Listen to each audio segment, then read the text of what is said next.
Why? Because if I take glucose, glucose arrives in the body. I have something called a Krebs cycle, where my body will process glucose.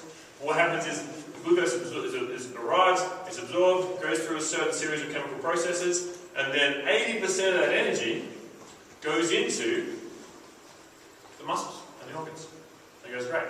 However, if I take fructose, and the end result is that, the end result of taking, say, 120 calories of glucose is 0.5 calories of fat is absorbed by my body.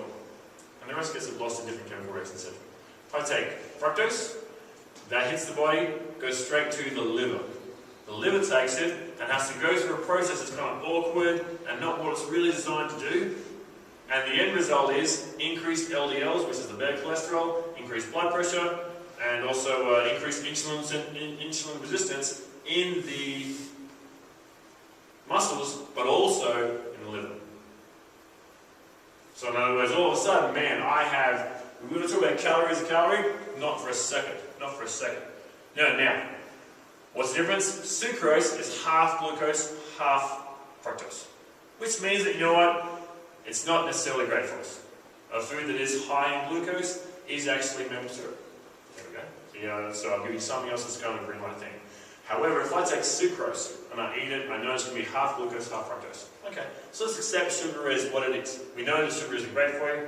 I'm not saying that. However, fructose by itself, or necessarily high fructose corn syrup. There are great ads out there right now that say, like, it's just like corn. You know? Your doctor says that, there's a great ad that says, my hairdresser says I shouldn't eat high fructose corn syrup.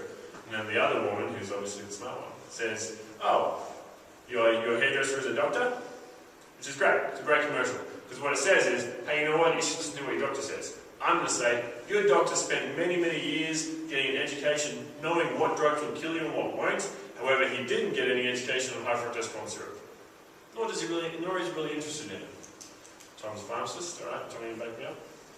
Yeah, Tommy's coming on, he's nodding off the record right now. So, in 1940s, daily intake fructose was 15 grams. We'll go through sugar. Fructose comes from fruit, alright? 2005 daily intake of fructose in your average adolescent is 72 grams. What's really interesting is you look at research that talks about how we've increased in our obesity levels. If you neutralize it,